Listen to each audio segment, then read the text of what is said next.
Olá, bom dia. São 8 horas e 15 minutos, terça-feira, 14 de abril. Essa é a TV Senado. Eu sou André Ricardo e você está assistindo ao Senado Agora. A medida provisória que beneficia servidores civis e militares dos antigos territórios do Amapá e Roraima tranca a pauta do plenário desta semana. Pelo texto, eles podem deixar o quadro de pessoal dos estados para integrar a folha de pagamentos da União. Além da MP 660, 2 projetos em regime de urgência podem ser votados pelos senadores nesta semana. Uma das matérias é sobre o indexador das dívidas dos estados e municípios com a União. A proposta que veio da Câmara obriga o governo a aplicar em 30 dias uma taxa de juros mais baixa. Mas o Executivo propõe que os devedores depositem em juízo as mensalidades com um índice mais alto.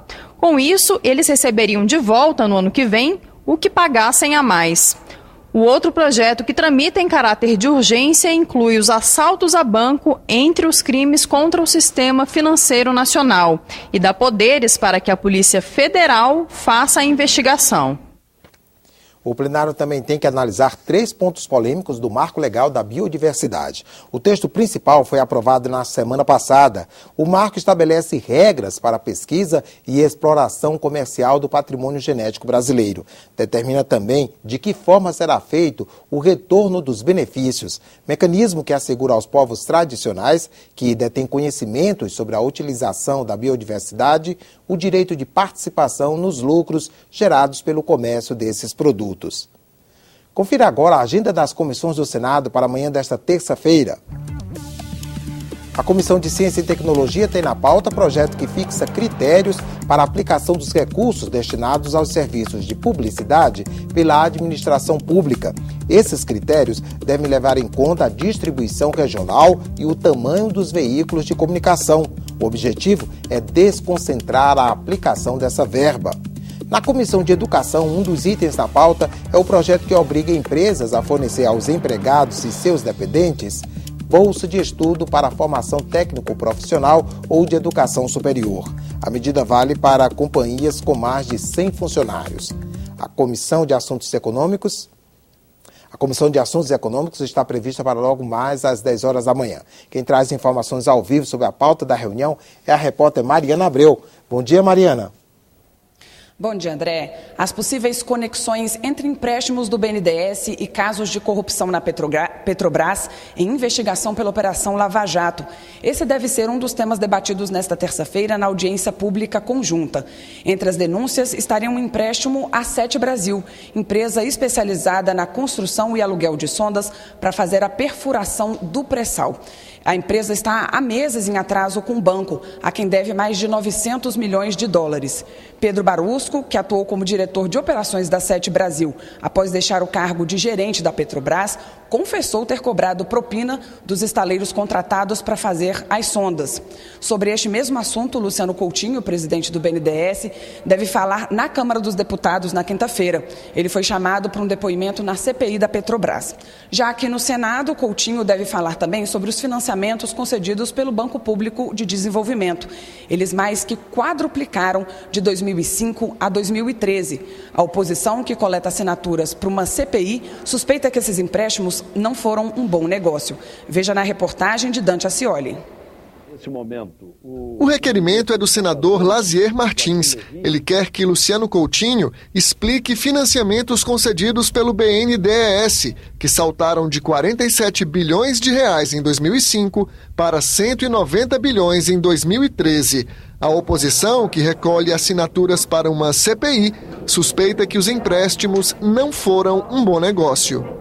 Nós devemos instalar uma CPI no Senado Federal, que é um instrumento adequado para investigar o desvio de finalidade existente no BNDES, o desvio de recursos, o privilégio que alguns grupos econômicos mereceram nos últimos anos, com taxas de juros privilegiadas, o repasse de recursos a outros países de forma sigilosa. São questões cruciais. O governo brasileiro tem repassado e repassou nos últimos anos mais de 400 bilhões de reais ao BNDES, subsidiando taxas de juros privilegiadas. A minha expectativa, no entanto, é que o professor Luciano Coutinho ele consiga esclarecer essa questão pela importância que o BNDES tem para o país, como principal banco de desenvolvimento, principal banco de fomento, de crédito. Foram empréstimos, como são empréstimos importantíssimos para alavancar o desenvolvimento do país.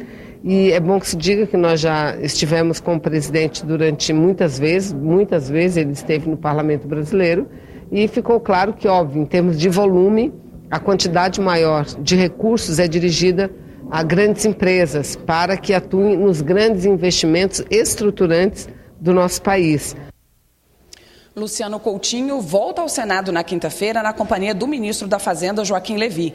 Eles devem tratar da medida provisória que aumenta em 50 bilhões de reais os incentivos financeiros repassados pela União ao BNDES e à FINEP, financiadora de estudos e projetos. Com esse novo teto, os benefícios concedidos por meio de baixas taxas de juros passam a totalizar 452 bilhões de reais de novembro de 2009 a dezembro de 2015. André? Obrigado, Mariana.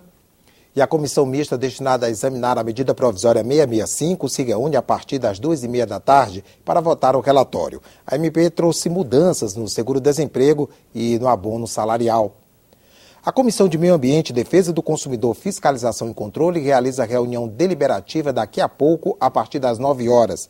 15 itens estão na pauta, entre eles um requerimento que seleciona a revitalização do São Francisco como a política pública que será avaliada pela comissão ao longo desse ano. A revitalização do São Francisco é considerada fundamental para o sucesso da transposição, medida adotada pelo governo federal para solucionar a falta de água no sertão nordestino.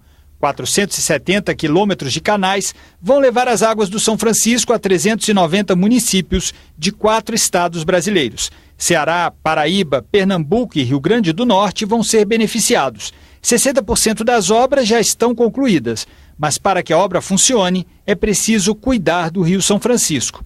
4 bilhões de reais já foram destinados para a sua revitalização. São ações que envolvem a proteção de nascentes, a recuperação das margens e a implantação de sistemas de esgotamento sanitário. Esse rio é formado praticamente 75% das suas águas no estado de Minas Gerais, por várias bacias de rios tributários ou afluentes. O principal deles é o Rio das Velhas, que talvez seja o mais caudaloso de todos os rios das Velhas, mas hoje é um rio que tem problemas seríssimos como erosão, desmatamento de matas ciliares e também muito poluído por série de municípios que ainda não têm o tratamento adequado do esgoto. Entre os projetos que devem ser votados na reunião de hoje está o que obriga a instalação de sistemas de aproveitamento da água da chuva em prédios públicos.